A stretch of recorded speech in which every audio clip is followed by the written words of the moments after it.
Hello guys, welcome back to my channel coding with Ayush. आज से हम शुरू कर रहे हैं सी प्रोग्रामिंग का फुल कोर्स बिल्कुल ज़ीरो से, जहां आपको हर एक कॉन्सेप्ट इजी लैंग्वेज में एग्जांपल के साथ समझाऊंगा।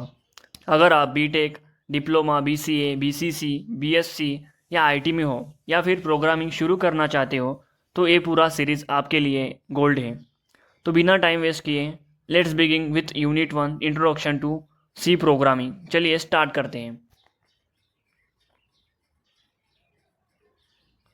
The first one, content. First one, evolution of the C programming, fundamental of the algorithm, identifiers, data type, variable and constant, keyword, programming, structure, preprocessor directives, program executes process, basic input and output function, format expression, operators, precedence and associative of operators, simple C programming and its execution. तो first one, evolution of C programming. C language का जन्म हुआ था 1972 में और इसे बनाया था डेनिस रिची ने। कहाँ पे? तो बेरिटीज में एट AT&T USA में। इसे बनाने से भी पहले बहुत सी लैंग्वेज एग्जिस्ट करती थी, जैसे बी और BCPL, जिनमें काफ़ी लिमिटेशन थी। तो यूनिक्स ऑपरेटिंग सिस्टम को डेवलप करने के लिए डेनिस रिची ने एक नई लैंग्वेज बनाई जिसे हम सी प्रोग्रामिंग कहते हैं और सी लैंग्वेज भी कहते हैं। सी ने बी और BCPL की बेस्ट चीज़ें अडॉप्ट की और उनमें प्रोग्राम को सॉल्व किया। इसलिए सी को मदर ऑफ सी प्रोग्रामिंग भी कहा जाता है, क्योंकि बाद में C++, जावा, पाइथन, जावास्क्रिप्ट सब। यहाँ पे आपको कौन कौन सी लैंग्वेज कितने कितने साल में बनी हुई थी ये दिख रहा है और ये आपको एक बार रीड करना है।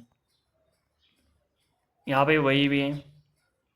तो फीचर्स ऑफ सी लैंग्वेज। आप सोच रहे होंगे कि इतनी पुरानी लैंग्वेज आज भी इम्पोर्टेंट क्यों है? तो reason is simple. Portable, mid level structure, rich laboratory, simple memory management, faster, extensible, pointer, recursible. C language एक मिड लेवल लैंग्वेज है, मतलब हाई लेवल जैसे सिंपल और लो लेवल जैसे पावरफुल। और सी एक इफ़िशियंट है बिकॉज इसमें डाटा टाइप और ऑपरेटर अवेलेबल हैं। बाकी सब में डाटा टाइप और ऑपरेटर अवेलेबल नहीं थे। और सी एक पोर्टेबल भी लैंग्वेज है।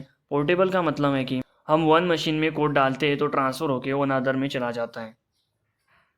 हम सी लैंग्वेज में system software, operating system, embedded system और गेम ये सब बना सकते हैं। तो अगला टॉपिक है अल्गोरिदम। अल्गोरिदम एक स्टेप बाय स्टेप प्रोसीजर होता है जो किसी प्रॉब्लम को सॉल्व करता है। तो हमें यहाँ पर एक एग्जांपल देखा है। जैसे हमें कोई टास्क दिया हो, हमें चाय बनानी हो, तो हम पहले क्या लेंगे? पहले हम वाटर बॉईल करेंगे, फिर उसमें शुगर डालेंगे, फिर हमने चाय पत्ती डालेंगे और फिर मिल्क डालेंगे। तो ये सब बना के हम एक प्रोग्राम भी हम ऐसे ही बनाते हैं जैसे हमने टी बनाई है। How to write algorithm. Algorithm लिखने का सिंपल प्रोसेस होता है। Understand the problem, identifier input and output, break the problem into step, write step in simple language, review and improve. Next topic is character set in C. C language में हम programme लिखने के लिए character का एक collection use करते हैं जिसे हम बोलते हैं कैरेक्टर सेट।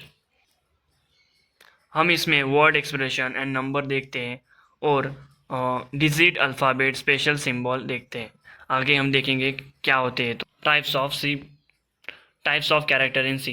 नेचुरल लैंग्वेज में हम alphabet, word, sentence and program देखते हैं, बट सी लैंग्वेज में हम character set, tokens, instruction and program देखते हैं।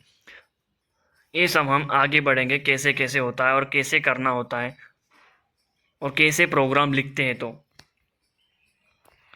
टाइप्स ऑफ कैरेक्टर इन सी। एक कैरेक्टर सेट का भी इधर भी एग्जांपल होता है, जैसे letter, digit, specific character, letter, digit, special character, white space character. Capital and small letters, ये कैपिटल होते हैं और स्मॉल भी होते हैं। Digit 0 to 9 and special character star, एडिरेड, हैज़ को हम प्री प्रोसीजर बोलते हैं, हम आगे देखेंगे प्रोग्राम की नज़र से।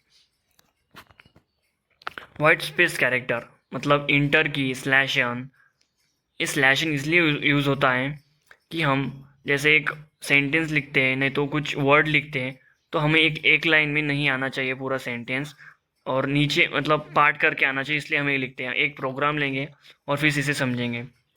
तब स्पेस की, /t स्पेस की, माइनस बैक स्पेस की, एंड /b और एक्सेट्रा, ये सब भी हम आगे सी प्रोग्रामिंग देखेंगे।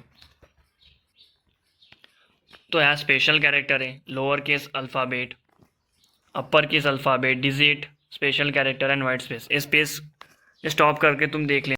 एक एग्जांपल लेते हैं। इंक्लूड स्ट्रिंग टू एच हम इनपुट आउटपुट के लिए यूज़ करते हैं।